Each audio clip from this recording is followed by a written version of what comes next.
Hello everyone, welcome back to a GT scale modelling video. Usual apologies, been a while, yada yada, busy, work, no time, usual excuses for lack of video content.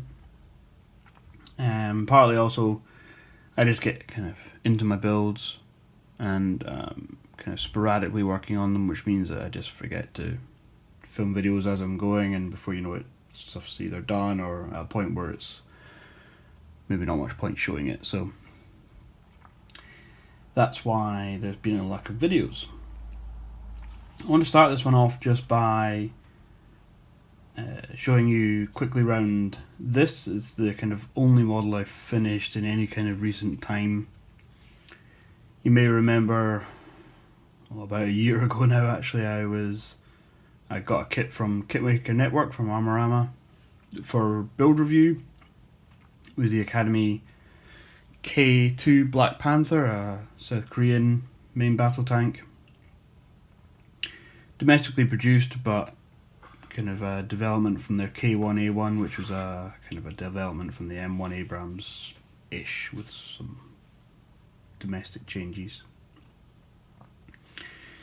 So I eventually got this painted up. Once I got going with it, it was the tracks during the build that killed me. They were not difficult to make, they were just pushed together, but it was cleaning all the parts up, just took forever. Killed the mojo a bit. Once I got that done, then I kind of cracked on with the painting. Normally this comes in a 3-tone camo scheme, but as I just wanted to kind of get it finished and off the bench, I decided to just go with the all over green, which I have seen pictures of. It's maybe more of a sort of a prototype scheme rather than in service one, but yeah, I'm kind of going with whatever. So just went all over green. The ERA blocks, I don't know how well else will show up on here, but the ERA blocks are in a slightly different shade of green. I just went with kind of environmental, what I personally kind of term environmental weathering, so some dirt and dust and things rather than chips, scratches. It's a modern tank. They're pretty new, these K2s, so they'll not be beaten up. But I kind of went with this one's been on exercise for a day or two. So it's got some grounding dirt through the tread plates where the crew have walked. It's got some built up dust from travelling along roads in the cracks and crevices. And on the underside we've got some sort of generic kind of mud that would be picked up as it travels along the road, so nothing too major. I know this might not come out so well on the video, but I'll put stills up at the end. But hopefully this will give you an idea. Excuse the creaky chair, I'll try not to move too much.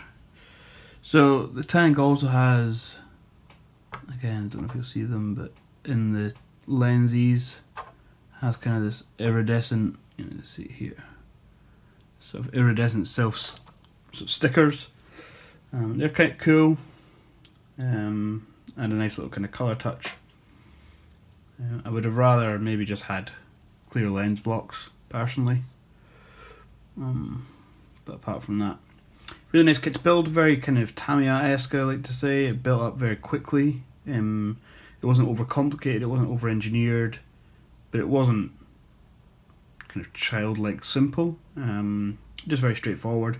The fit was excellent, not a single bit that didn't fit. So no, not that I ever think I've ever used filler on a AFV kit, but no filler required, nothing, just but really nicely detailed. The details are nice and sharp, some sensible moulding. The machine gun's got a hole in it, slide moulded. The barrel came in a couple of sections that were slide moulded, so there's no seams to clean up on the barrel, which was really nice. So yeah, really nice kit, nicely detailed, fit really well, pleasure to build, and was a pleasure to paint and weather. So that's that. So we'll move that out of the way. And on to what I'm currently working on. So this would just be a generic update of something I finished and what I'm now working on. So at the moment I'm working on the Hobby Boss F-14 Super Tomcat in 1/48 scale. I know, yes, Tamiya's kit is arguably better. I know they now have released the D version themselves. I already had this, it's much more in my price range, so that's what I'm going with. Yes, there are some inaccuracies. No, I'm not going to bother fixing them. I'm just building it. It looks like a Tomcat to me.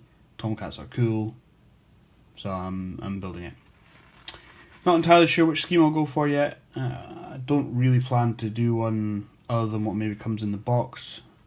So I think we've got a Grim Reapers option or VF-213, which I'm not entirely sure who they are.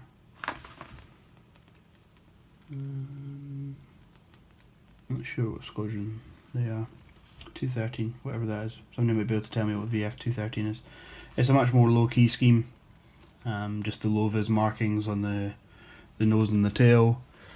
I quite like doing the kind of cag bird schemes with the tails and things, but we'll see. I don't know. I might look into an aftermarket set and do something different if there are some other schemes out there for F-14Ds that catch my attention.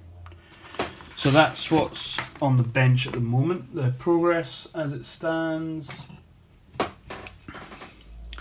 Cockpit tub's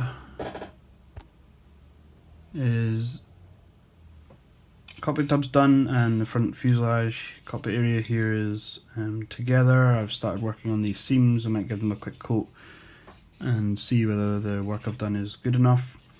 I didn't bother putting the Vulcan cannon in here. I just closed it all up. There were some relatively big gaps there, and I know they're opening panels, so maybe in real life the panel lines there would be deeper and more obvious because they're panels that opened regularly for weapon servicing and reloading, I assume, and things. However, I put a little thin bit of putty in there, which hopefully will just reduce those a little bit, so when a wash goes in there they won't stand out too badly. So it looks a little rough just now, but again I might just stick a bit of primer over there shortly just to see what that looks like and see whether it needs any more work before I carry on. Front wheel bay, really nicely detailed, so built-in wires and things. They seem to be just predominantly white, but I kind of, maybe can't quite tell, but I painted a few wires, sort of a metallic colour, painted one red, just to give a little bit of interest in there. Again, it's underneath, and once the nose gear's in, it's slightly less of a problem. Decided to go with the fuel probe out, although I do understand now that I think if that's the case I would need to build a little actuator arm here, so I'll maybe look into that. If not, I might just cut that off and close it up. We'll see. I was going to do it with the radar exposed. If you don't know, in this kit you get the radar, so you get the bulkhead firewall that would go in here. It's painted and washed just in case, and the radar broke on me the other day because it fell off the bench, but the radar dish itself is here, and somewhere here is the actual photo etch front of the radar dish, which has nice little detail parts on there. In real life these seem to be a kind of slightly kind of brassy orangey kind of colour, so actually what I might do is just leave that as, which is why it's not attached at the moment, and just leave that photo etch coloured if I decide to do it, because there's no point me putting that in to then close the nose cone up. That's just that's just an entire kind of waste of time. So I'm undecided at the moment whether I do nose cone open or closed. If I do it open, then I need to figure out how to somehow secure some nose weight in here behind that firewall, but it's quite open, so I can't do my usual. Normally what I do for nose weight is just fill the nose cone with some steel shot and super glue, and that's the way I do my nose weight. But if I'm having the nose cone open to show the radar, I obviously can't really do that. I could potentially blank this off with some plastic card and things, but then all the weight of this will just be hanging on these two contact points here, which I don't think would be overly good. So I'm unsure as to yet, because the main thing that's making me not want to do the open one is just the question of nose weight. If I can get a hold of something that I can put in behind that will be hidden behind this firewall, then I will go with that, but at the moment I don't have anything, so that's where that is, bang seats, they're not bad out of the box. They look okay. There is photo etch seat belts to go with them, which I haven't put on yet because they're unpainted. So I need to maybe get hold of some metal primer and figure out how to paint those. And all I've done so far is just start building up one of the wings. I've seen online that a number of people, what they do is cut a section out of the hoop here, and then when the body is together, it allows them to just slide that wing in, and it just clips into the little peg. So and it means you can keep the wings removable for painting and things. So I might do that. As you can tell, this kit kind of comes with the intention of you having the flaps and slats deployed. I think that's one of the biggest criticisms of this kit, is that when they're at rest, even with the wings extended, the flaps and slats don't droop on F-14s. I think I remember reading that somewhere. And I don't plan on having it ready for launch. They do actually give you two nose gears in this kit. They give you like an extended one and a depressed one with the catapult arm in the launch position. In that case, you would want the wings spread, flaps and slats down.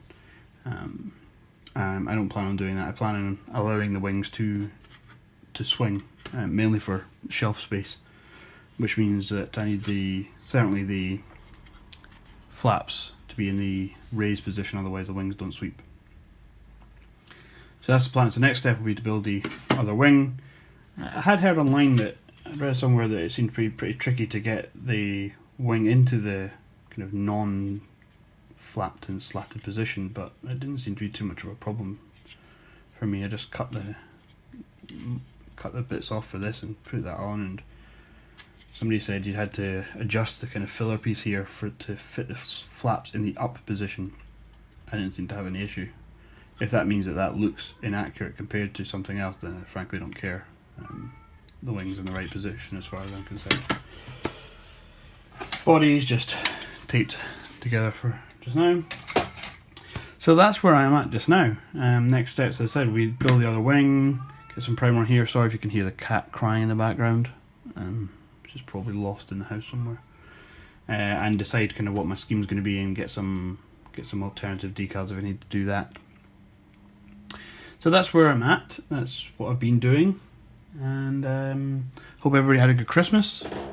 And I apologise for the lateness of the video. I apologise that it's a bit waffly, maybe not overly interesting. But if you liked it, it helps. Just drop the video a like, drop a comment below. I like to hear from people. It's kind of why I do this, is to interact with people. So it's a little bit pointless when nobody interacts. So yeah, if you would take a few minutes to drop a little comment, ask any questions, I'll do my best to answer them for you. And we'll see you in a future video. Hopefully an update on this maybe in a couple of weeks time. And so again, hope everybody had a nice Christmas, or whatever festival you celebrate this time of year, if any. And I wish everybody a good new year when it comes, and all the best for 2019. So bye for now.